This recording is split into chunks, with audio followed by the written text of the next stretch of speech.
Hello friends, welcome to my YouTube channel KL study. Friends, MP TET वर्ग 2 चयन परीक्षा की तैयारी हम यहाँ पर कर रहे हैं साइंस सब्जेक्ट की। ठीक है, तो इसमें हमने बायोलॉजी वाला टॉपिक स्टार्ट किया था, जिसमें अपना जो पहला टॉपिक दिया गया होता है कोशिका, इसके बारे में हम पढ़ रहे थे। ठीक है, तो ये क्लास नंबर 5 रहेगी। इससे पहले हमारी कोशिका पर 4 क्लासें हो गई हैं, और जिसमें आपको सारा मटेरियल, चाहे आपका एनसीईआरटी बेस्ड हो या अदर जो आपकी बुक्स आती हैं, सबका मिला जुला रूप आपको यहाँ पर देखने को मिलेगा। तो यदि आप नोट्स तैयार कर रहे हैं तो बहुत ही अच्छे नोट्स यहाँ पर आपके तैयार होंगे, और फिर जब आपका समय आ जाएगा, परीक्षा का नज़दीक रहेगा, तो आपको पढ़ने में हेल्प भी मिलेगी और हर एक चीज़ आपको यहाँ पर देखने को मिल जाएगी। कहीं और भटकने की ज़रूरत नहीं पड़ेगी। और फिर भी जो चीज़ें छूट जाती हैं तो आप कमेंट्स के माध्यम से ज़रूर पूछें, और जब हम प्रैक्टिस सेट लगाएंगे तो वहाँ पर आपको जो चीज़ छूट रही है वो भी क्लियर करवा दी जाएगी। ठीक है, तो आज की क्लास में हम देखने वाले हैं कोशिका विभाजन। जिसने पहले 4 क्लासें नहीं देखी हैं, एक बार देख लें, क्योंकि सभी क्लासें एक दूसरे से लिंक रहती हैं। क्योंकि जब आप कोशिका के बारे में नहीं जान पाएंगे तो फिर कोशिका विभाजन कैसे समझ में आएगा। ठीक है, तो पहले आप वो चारों क्लासें देख लें। बिल्कुल आपको बेसिक से सारी जानकारी दी है। आज के सेशन में हम पढ़ेंगे कोशिका विभाजन। कोशिका विभाजन जानने से पहले 1-2 कमेंट्स आए थे, कुछ डाउट बन रहा था पादप और जंतु कोशिका में, जो इससे पहले हमने क्लास ली थी, क्लास नंबर 4। तो उसमें जो सेंट्रोसोम करके बताया था, हमने जब आपको डिफरेंट बताया पादप और जंतु कोशिका में, तो क्या बताया था कि पादप और जंतु कोशिका में से जो सेंट्रोसोम होते हैं वो पादप में नहीं पाए जाते, जबकि जंतुओं में पाए जाते हैं। ठीक है, और फिर जब अंत में दोनों में जो चीज़ें होती हैं तो वहाँ हमने बताया था कि जो सेंट्रोसोम है वो दोनों में पाए जाते। तो बच्चे कन्फ्यूज हो गए हैं कि क्या जो सेंट्रोसोम है वो दोनों में होते हैं या नहीं होते हैं। तो आपको बता दें कि जंतु कोशिकाओं में मुख्य रूप से सेंट्रोसोम पाए जाते हैं, जो कि आपके कोशिका विभाजन में मदद करते हैं। जबकि पादप कोशिकाएं, जो छोटे पादप वनस्पति होते हैं, उनमें सेंट्रोसोम होते हैं, बड़े वनस्पतियों में सेंट्रोसोम नहीं होते।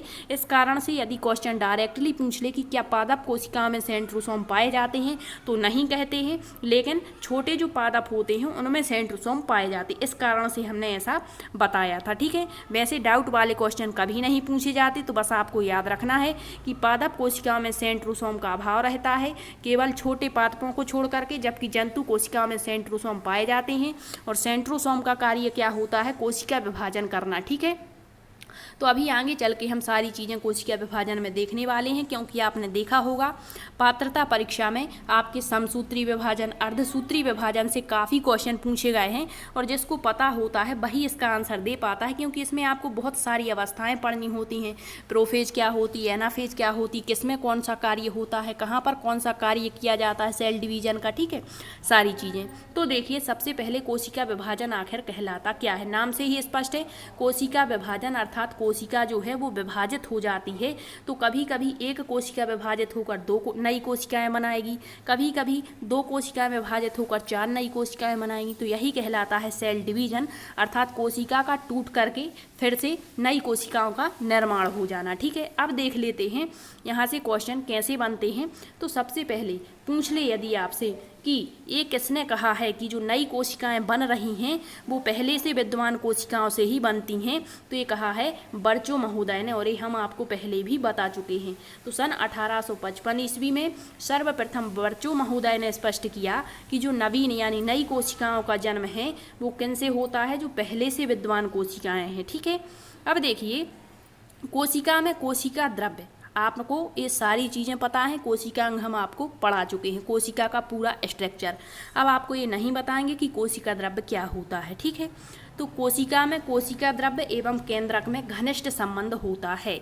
केंद्रक भी आपको इससे पहले लेक्चर में बताया हुआ था, एक लेक्चर में, केंद्रक क्या होता है, केंद्रक में क्या स्ट्रक्चर रहता है केंद्रक का। केंद्रक के अंदर केंद्रिका होती है, केंद्रक के अंदर केंद्रक द्रव्य भरा हुआ होता है। तो केंद्रक द्रव्य और कोशिका द्रव्य दोनों चीज़ों से आप वाकिफ हैं। ठीक है, तो कोशिका में जो कोशिका होती है उसमें आपका संपूर्ण जो है स्ट्रक्चर बना होता है, मतलब ये माइटोकॉन्ड्रिया हो गया, गाल्गी उपकरण हो गया, राइबोसोम हो गए, या अदर जो आपके कोशिकांग हो रहे, इनके बीच में जो भरा हुआ तरल पदार्थ होता है, जेली जैसा पदार्थ होता है, वही क्या कहलाता है? कोशिका द्रव्य। और जो बीच में आपका केंद्रक स्थित होता है, और केंद्रक में जो जेली जैसा पदार्थ होता है वो आपका क्या कहलाता है? केंद्रक द्रव्य। तो आपके कोशिका द्रव्य में और केंद्रक में क्या होगा? घनिष्ठ संबंध होगा। फिर जो कोशिका है तथा कोशिका द्रव्य की वृद्धि के कारण एक ऐसी स्थिति आ जाती, जब कोशिका में जो कोशिका द्रव्य भरा हुआ है उसकी कभी कभी बहुत अधिक वृद्धि हो जाती है, बढ़ जाता है, तो जो एक ऐसी स्थिति उत्पन्न हो जाती है कि इनका जो संबंध है ये घनिष्ठता का, ये टूटने लगता है। और फिर जो ये संबंध टूटता है तो जो मात्र कोशिका यानी मदर सेल होती है संतति कोशिकाओं में विभक्त हो जाती है। ठीक है, अर्थात जो मदर सेल होती है वो डॉटर सेल में, मतलब एक मात्र कोशिका से हो सकता है दो नई कोशिकाएं बन जाएं। ठीक है, इस प्रकार से एक मात्र कोशिका से संतति कोशिकाओं के निर्माण को ही कोशिका विभाजन कहते हैं। तो यहाँ मात्र कोशिका मतलब मदर सेल से, संतति कोशिका यानी डॉटर सेल, जैसे माता से अपने पुत्र पुत्रियों का जन्म होता है उसी तरह से कोशिका में चलता है, आसानी से याद रहेगा। ठीक है, तो यही कहलाता है सेल डिवीजन, कोशिका विभाजन। अब देखिए कोशिका विभाजन का प्रमुख कार्य क्या होता है, तो एक कोशिका से अनेक ऐसा नहीं है कि एक कोशिका टूटकर केवल दो ही कोशिकाएं बनाएगी, नहीं, एक कोशिका से अनेक संतति कोशिकाएं यानी डॉटर सेल्स को जन्म देना है। और ये जो कोशिकाएं हैं मानव और अन्य प्राणियों में जो कोशिकाएं नई बन रही हैं ये क्या करती हैं प्राणियों में, तो शारीरिक वृद्धि और जो क्षतिग्रस्त ऊतक हैं उनके पुनरुत्पादन, मतलब उनको नया रूप देना, और नवीन अंगों की वृद्धि एवं लैंगिक अलैंगिक जनन में महत्वपूर्ण भूमिका निभाती हैं। मतलब जो एक कोशिका से अनेक संतति कोशिकाएं बनेंगी, डॉटर सेल बनेंगी, तो उनका कार्य क्या होता है, हमारे शरीर की वृद्धि करना, क्षतिग्रस्त जो ऊतक हैं, टूटे फूटे जो अंग हैं उनकी मरम्मत करना, नए अंगों की वृद्धि विकास करना और रिप्रोडक्शन में भूमिका निभाना। ठीक, अब देखिए सामान्यतः कोशिका विभाजन वैसे तो मुख्य रूप से दो प्रकार का होता है, लेकिन कहीं कहीं हम इनके तीन प्रकार पढ़ते हैं। तो इनमें से जो तीनों प्रकार हैं वो कौन कौन से हैं, मुख्य रूप से तो आपको पढ़ना है समसूत्री विभाजन, जिसे माइटोसिस कहते हैं। इंग्लिश नाम आप याद रखेंगे क्योंकि हिंदी में देता है लिख करके माइटोसिस और मियोसिस, तो याद रखिए माइटोसिस यानी समसूत्री विभाजन और मियोसिस यानी अर्धसूत्री विभाजन के नाम से जाना जाता है। तो मुख्य रूप से आपको दो ही विभाजन पढ़ने हैं। फिर जो तीसरा आपका कोशिका विभाजन होता है उसे सूत्री विभाजन एमाइटोसिस कह दिया जाता है। ठीक है, तो पहले हम इसी को देख लेते हैं कि जो आपका सूत्री विभाजन है या इसे केवल असूत्री विभाजन भी कह दिया जाता है एमाइटोसिस को, तो ये कहलाता क्या है। ठीक है, तो तीनों विभाजन में क्या होगा, नई कोशिकाओं का निर्माण होगा, यही आपका कोशिका विभाजन कहलाता है। तो देखिए सबसे पहले है असूत्री कोशिका विभाजन जिसे कहते हैं एमाइटोसिस। यह विभाजन जीवों, जीवाणु, कवक, प्रोटोजोआ, शैवाल में देखा जाता है। एक बात याद रखेंगे, पूछेगा जीवाणुओं, कवक, प्रोटोजोआ, शैवाल आदि में होने वाला सेल डिवीजन क्या कहलाता है, तो वो सूत्री विभाजन यानी एमाइटोसिस कहलाता है। और इसको प्रत्यक्ष केंद्रक विभाजन कहा जाता है क्योंकि ये हम अपने आँखों से प्रत्यक्ष रूप से इसको देख सकते हैं, तो इसी कारण से इसे प्रत्यक्ष कोशिका केंद्रक विभाजन कहते हैं। मुख्य रूप से आपका जो विभाजन होता है वो केंद्रक में होता है। ठीक है, क्योंकि केंद्रक से जो कोशिकाएं होती हैं उनका विभाजन होता है। और फिर जो आपका कोशिका द्रव्य में विभाजन होता है उसको साइटोकाइनेसिस कहते हैं, जो बाद की प्रोसेस होती है। तो प्रत्यक्ष केंद्रक विभाजन किसका नाम है, सूत्री कोशिका विभाजन का। इसमें केंद्रक जो होता है वो पहले लंबा सा हो जाता है, फिर सीधा दो भागों में विभाजित होकर अलग हो जाता है और प्रत्येक भाग में एक संतति केंद्रक पहुंच जाता है। मतलब ये दो भाग बन गए तो दोनों में दो संतति केंद्रक हो जाएंगे, यही आपका सूत्रीय असूत्री विभाजन एमाइटोसिस कहलाता है। ठीक है, अब दूसरा प्रकार देखते हैं। दूसरा और जो मुख्य है आपका वो है समसूत्री कोशिका विभाजन जिसे कहेंगे माइटोसिस। ठीक है, तो आपके जो सूत्री विभाजन था उसे प्रत्यक्ष कह रहे थे, लेकिन समसूत्री कोशिका विभाजन को परोक्ष, परोक्ष का मतलब आपने देखा होगा प्रत्यक्ष का विलोम परोक्ष होता है। ठीक है, तो परोक्ष यानी पीछे, तो इसे परोक्ष कोशिका विभाजन कहा जाता है। और जो माइटोसिस शब्द है ये पूछ लिया जाता है कि माइटोसिस शब्द का सर्वप्रथम प्रयोग किसने किया, तो सन 1822 में वाल्थर फ्लेमिंग ने इसका प्रयोग किया था। उन्होंने ही कोशिका विभाजन का नाम जो है वो माइटोसिस रखा था। और इस माइटोसिस का अर्थ क्या होता है, धागे की तरह निर्माण। अब आपको धागे की तरह निर्माण कहने से एक शब्द आपके दिमाग में आना चाहिए कि धागे जैसी संरचनाएं जो हैं वो आपके गुणसूत्रों में देखने को मिलती हैं, तो आगे चलकर आपको पूरा स्ट्रक्चर गुणसूत्र का देखना पड़ेगा। ठीक है, तो आपसे पूछेगा परोक्ष कोशिका विभाजन किसे कहते हैं, समसूत्री विभाजन को। समसूत्री विभाजन को माइटोसिस नाम किसने दिया, वाल्थर फ्लेमिंग ने दिया। कब दिया, सन 1882 में दिया। इसका अर्थ क्या होता है माइटोसिस का, तो धागे की तरह निर्माण। अब देखिए वास्तव में माइटोसिस का अर्थ जो है वो केंद्रक का विभाजन है। अभी आपको बताया तीनों प्रकार के विभाजन में आपको केंद्रक का विभाजन देखने को मिलेगा, मतलब वास्तव में यदि बात करें। लेकिन व्यवहारिक रूप से ये कह दिया जाता है कि जो आपका समसूत्री विभाजन है इसमें केंद्रक के विभाजन के साथ साथ कोशिका द्रव्य का भी विभाजन होता है। ठीक है, इस प्रकार का कोशिका विभाजन शरीर की कायिक कोशिकाओं में होता है और इस प्रकार के विभाजन में ये आपको याद रखना है, मूल पॉइंट है समसूत्री विभाजन का, कि समसूत्री विभाजन में एक जो आपकी मात्र कोशिका है यानी मदर सेल है, ये विभाजित होकर दो समान नई संतति कोशिकाएं यानी डॉटर सेल्स बनाती हैं। तो आपसे क्वेश्चन यही पूछता है कि एक मात्र कोशिका से दो संतति कोशिकाओं का बनना कौन से विभाजन पर निर्भर करता है, तो वो आपका है समसूत्री विभाजन। ठीक है, इसके बाद अर्धसूत्री पढ़ेंगे, उसमें आपको बताएंगे उसमें 4 नई सेल्स बनती हैं। ठीक, अब देखिए समसूत्री कोशिका विभाजन एक निरंतर प्रक्रिया, मतलब ये निरंतर चक्र चलता रहता है। समसूत्री विभाजन एक जटिल प्रक्रम है जो कई चरणों या अवस्थाओं में संपन्न होता है, लेकिन अध्ययन की सुगमता से समसूत्री विभाजन को 5 चरणों या अवस्थाओं में विभाजित कर दिया जाता है। तो 5 चरण के क्रम आपको याद रखने हैं क्योंकि ये क्रम से ही चलता है। ठीक है, अब सबसे पहला इसका क्रम आता है विश्राम अवस्था, इसे कहते हैं इंटरफेज यानी रेस्टिंग स्टेज या इंटरफेज। इसका मतलब विश्राम अवस्था का मतलब होता है कि पहले जो आपकी कोशिका होगी वो विश्राम अवस्था में होगी। जैसे हम किसी कार्य को करना प्रारंभ करते हैं तो कार्य प्रारंभ करने से पहले हम विश्राम अवस्था में होते हैं, इसके बाद ही हम उसमें गति प्रदान करते हैं। ठीक है, तो इसी प्रकार से कोशिका विभाजन में सबसे पहली होती है विश्राम अवस्था, तो ये तो याद रहेगी। लेकिन आपको याद रखना है इंटरफेज, इसमें क्या होता है, मान के चलिए ये एक कोई कोशिका है। ठीक है, तो समसूत्री विभाजन शुरू होने से पहले प्रत्येक कोशिका विश्राम अवस्था में होती है और इस अवस्था में कोशिका जल योजित होती है। मान के चलिए कोशिका है और इसमें सब में जल भरा पड़ा रहता है। ठीक है, इस कारण से इस जल के कारण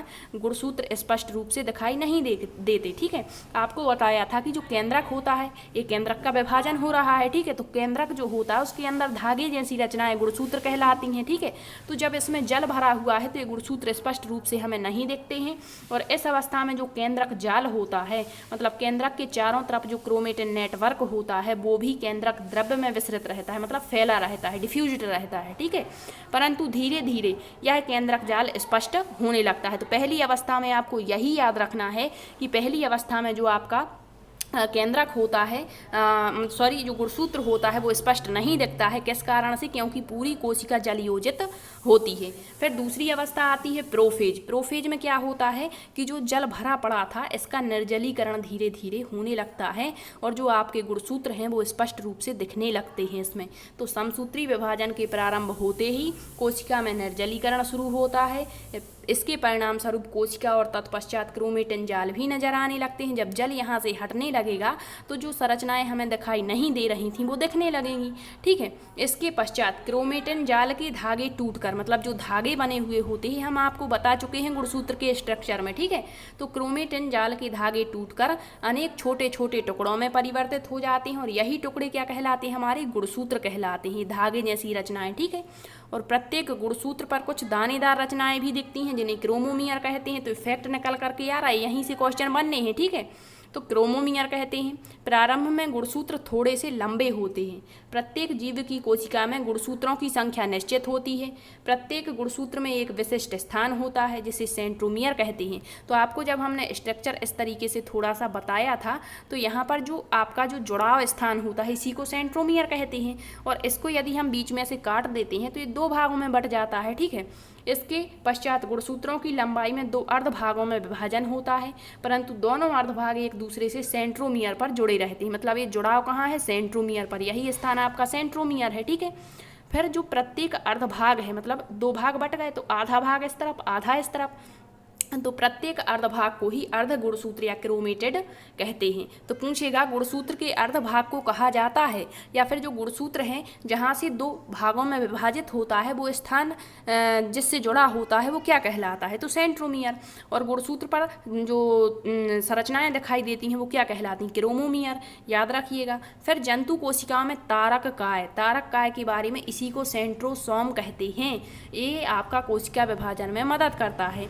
तो जंतु कोशिका में तारक काय 2 भागों में विभाजित होकर, अभी आपको बताया ना कि जंतुओं में आपका सेंट्रोसोम होता है जबकि पादप में छोटे पादपों में होता है, ना कि बड़े में। ठीक, तो जंतु कोशिका में जो सेंट्रोसोम है, तारक काय है, ये दो भागों में विभाजित होकर कोशिका के दोनों ध्रुवों पर खिसक जाते हैं और प्रत्येक तारक काय के चारों ओर अनेक तारक रश्मियां, जिसे एस्ट्रल रेस कहते हैं, ये निकल आती हैं। दोनों तारक कायों के बीच में कोशिका द्रव्य है, इनमें कुछ परिवर्तन होने लगता है।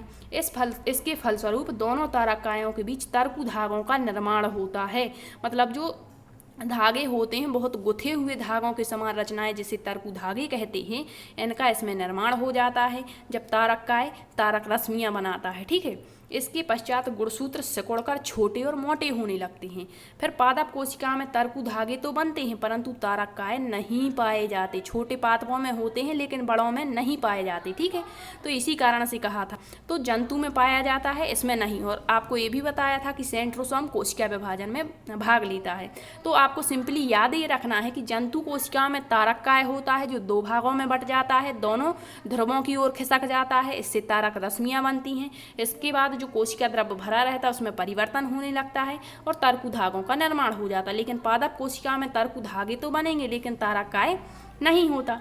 धीरे धीरे केंद्रक झिल्ली गायब होने लगती है। जैसे ही तारक काय ध्रुवों की ओर बढ़ता है तो केंद्रक झिल्ली क्या हो जाती है, नष्ट हो जाती है और गुणसूत्र कोशिका के मध्य में आ जाते हैं। केंद्रक झिल्ली के गायब होने के साथ साथ प्रोफेज अवस्था पूर्ण हो जाती है। तो आपसे क्वेश्चन पूछेगा कि प्रोफेज अवस्था का सबसे प्रमुख बिंदु क्या है, तो वो है केंद्रक झिल्ली का यहाँ पर गायब होना।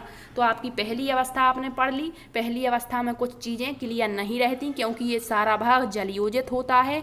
दूसरी अवस्था में क्या होता है, तो तारक काय जंतु पादप कोशिका बता दिया कि जंतु कोशिका में तारक काय दो भागों में बट जाता है और इसमें क्या होता, तरकु धागे का निर्माण हो जाता है। जबकि पादप कोशिका में तरकु धागे बनते हैं लेकिन इससे सिकुड़कर तरकु धागे बनते हैं लेकिन तारक काय नहीं होते हैं। और इसमें गुणसूत्र का स्ट्रक्चर भी क्लियर हो जाता है और इसमें जो झिल्ली पाई जाती है वो नष्ट हो जाती है। फिर तीसरी अवस्था आती है मेटाफेज। इसमें क्या होगा, तो समसूत्री विभाजन की इस अवस्था में यहाँ पर जो तरकु धागे बन गए हैं तो इस अवस्था में तरकु को पूर्ण विकसित हो जाता, मतलब जो तरकु धागे हैं वो यहाँ पर पूर्ण विकसित हो जाते हैं। फिर तरकु के बीचों बीच के भाग को मध्यवर्ती रेखा कहते हैं। एक क्वेश्चन बन सकता है। ठीक है, फिर गुणसूत्र के अर्ध गुणसूत्र पहले की तुलना में अधिक स्पष्ट हो जाती। मान के चलिए इस सेंट्रोमियर जहाँ पर आपका जुड़ा हुआ होता है और इसको दो भागों में बांट देते हैं, तो आधा गुणसूत्र इधर आधा इधर। लेकिन आपकी दूसरी अवस्था में इतनी इसकी जो संरचना है वो क्लियर नहीं होती। लेकिन मेटाफेज अवस्था में ये जो अर्ध गुणसूत्र हैं पहले की तुलना में और स्पष्ट हो जाते हैं। प्रत्येक गुणसूत्र खिसक कर तरकु की मध्यवर्ती रेखा पर आ जाता है और व्यवस्थित हो जाता है। फिर जो गुणसूत्र है अपने सेंट्रोमियर द्वारा तरकु के धागों से जुड़ जाता है। ठीक, फिर अगली स्टेज आती है एनाफेज। तो यहाँ पर सारी चीज़ें क्लियर हो जाती हैं, ये याद रखना है। फिर इसकी चौथी स्टेज है एनाफेज। इसमें समसूत्री विभाजन की अवस्था जैसे ही इसमें आरंभ होती है तो प्रत्येक गुणसूत्र का जो सेंट्रोमियर है वो दो भागों में यहाँ पर बट जाता है। ठीक है, जो सेंट्रोमियर था वो दो भागों में बट गया। इसके परिणाम स्वरूप प्रत्येक गुणसूत्र के क्रोमेटिड अलग हो जाते हैं। प्रत्येक गुणसूत्र के दोनों क्रोमेटिड के मध्य एक तरह का विकर्षण पैदा हो जाता है, मतलब ये दूर दूर हो जाते हैं। इसके कारण दोनों क्रोमेटिड एक दूसरे से दूर खिसकने लगते हैं। तरकु धागों में भी इसी तरह का खिंचाव, जैसे ही क्रोमेटिड में खिंचाव होगा तो तरकु धागे ऑटोमेटिकली खिंचेंगे। इस खिंचाव के फलस्वरूप दोनों क्रोमेटिड कोशिका के दोनों ध्रुवों पर पहुंच जाते हैं और गुणसूत्र का आकार भी या यू की तरह हो जाता है। अब प्रत्येक क्रोमेटिड संतति गुणसूत्र कहलाते हैं। फिर इसकी जो लास्ट स्टेज आती है उसमें क्या होता है, टेलोफेज कहलाती। तो क्रम याद रखिएगा। ठीक है, इस अवस्था में संतति गुणसूत्र जो यहाँ पर बन रहे हैं विपरीत दिशा में खिसकते खिसकते अपनी ओर के तारक काय के निकट पहुँच जाती हैं। मतलब जो तारक काय जिस ओर होगा उसी तरफ ये गुणसूत्र खिसकेंगे और अपने निकट के तारक काय के पास में पहुँच जाएंगे। अब प्रत्येक कोशिका ध्रुव में मौजूद संतति गुणसूत्रों में प्रोफेज के ठीक विपरीत प्रतिक्रिया होती है। इसके फलस्वरूप गुणसूत्र में जलीयकरण शुरू हो जाता है, जिससे गुणसूत्र धीरे धीरे पतले बाल जैसे लंबे हो जाते हैं और स्पष्ट दिखाई नहीं पड़ते।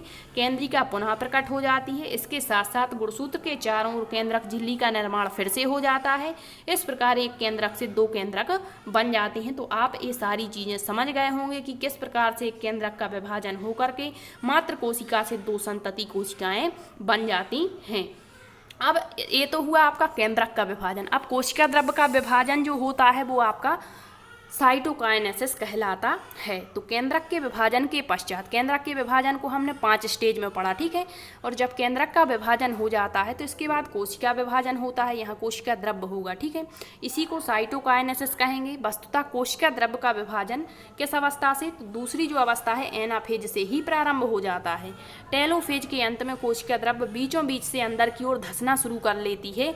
इससे एक प्रकार का संकुचन बन जाता है। धीरे धीरे कोशिका द्रव्य का अंदर की ओर धंसना बढ़ता ही जाता है। परिणाम स्वरूप कोशिका द्रव्य 2 भागों में बट जाता है और अंत में कोशिका का पूर्ण विभाजन हो जाता है। इस प्रकार एक कोशिका से 2 कोशिकाओं का निर्माण हो जाता है। तो ये साइटोकाइनेसिस कोशिका द्रव्य का विभाजन कहलाता है। अब देखिए, पादप कोशिका में कोशिका द्रव्य का विभाजन कोशिका द्रव्य के अंदर धंसने के फलस्वरूप नहीं होता है, बल्कि पादप कोशिकाओं में तर्कु के बीच में नन्ही नन्ही कणिकाएं एकत्रित होकर आपस में संयोजित होकर कोशिका पट्टी की दीवार बन जाती है। इस प्रकार 2 संतति कोशिकाओं का निर्माण हो जाता है। अब आपको थोड़ा सा चित्र के माध्यम से दिखाते हैं। तो देखिए, ये है आपका स्ट्रक्चर। सबसे पहली जो अवस्था है, इसमें जो कोशिका है वो विश्राम अवस्था में है, ठीक है। ये पूरा भाग जल योजित है। फिर धीरे धीरे जल का निर्जलीकरण होने लगता है और यहाँ पर गुणसूत्र स्पष्ट दिखने लगते हैं। ये आपकी प्रोफेज स्टेज होगी।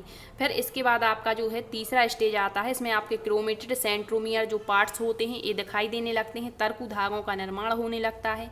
फिर जो स्टेज होती है एनाफेज, इसमें जो सेंट्रोमियर हैं 2 पार्ट्स में डिवाइड हो जाते हैं। फिर एनाफेज स्टेज में सारी चीज़ें क्लियर हो जाती हैं। इस प्रकार एकमात्र कोशिका से 2 संतति कोशिकाएं बन जाती हैं और ये आपका साइटोकाइनेसिस है, कोशिका द्रव्य का विभाजन। इस प्रकार से 2 संतति कोशिकाओं का निर्माण हो जाता है, ठीक है। अब देखते हैं समसूत्री विभाजन का महत्व क्या है। तो समसूत्री विभाजन द्वारा एकमात्र कोशिका से 2 समान संतति कोशिकाओं का निर्माण होता है। ये आपके समसूत्री विभाजन का मेन उद्देश्य है, मेन फैक्ट है। इस विभाजन के परिणाम स्वरूप निर्मित सभी संतति कोशिकाओं में गुणसूत्रों की संख्या समान रहती है। इस विभाजन के परिणाम स्वरूप संतति कोशिकाओं के गुणसूत्र मात्र कोशिकाओं के समान होते हैं। यह विभाजन सभी सजीवों में वृद्धि का आधार होता है। तो पूछेगा, सजीवों में वृद्धि का आधार कौन सा विभाजन है, तो समसूत्री विभाजन। सजीवों में यदि घाव का भरना है, अंग का पुनरुद्भवन करना है, तो किस विभाजन से होगा आपके, तो वो इसी समसूत्री विभाजन से होगा, ठीक है। तो आज के सेशन में इतना ही। अब हमारा जो दूसरा सेशन रहेगा उसमें हम पढ़ेंगे हमारे अर्धसूत्री विभाजन के बारे में, ठीक है।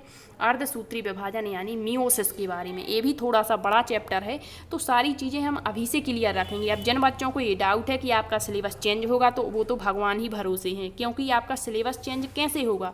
साइंस में ये टॉपिक नहीं आएंगे तो कहाँ का टॉपिक आएगा भाई। बायोलॉजी में यही टॉपिक होते हैं। कोशिका आपको कैसा भी सिलेबस चेंज करके देगा तो कोशिका वाला टॉपिक तो आपको पढ़ना ही है। इससे अच्छा है, फ्री बैठने से अच्छा है अभी से तैयारी स्टार्ट करें। और इतनी डीप में आपको तैयारी कहीं पर भी देखने को नहीं मिलेगी, तो हर चीज़ आपको क्लियर कराने का प्रयत्न करते हैं। फिर भी यदि कहीं पर छोटी मोटी मिस्टेक हो जाती है तो आप कमेंट्स के माध्यम से बता सकते हैं, ठीक है। नेगेटिव कमेंट्स करने से अच्छा होता है कि आप स्वयं उसको चेक करें और आप पूछ सकते हैं, ठीक है। यदि आपको सेशन पसंद आते हैं तो लाइक शेयर भी जरूर करें। धन्यवाद।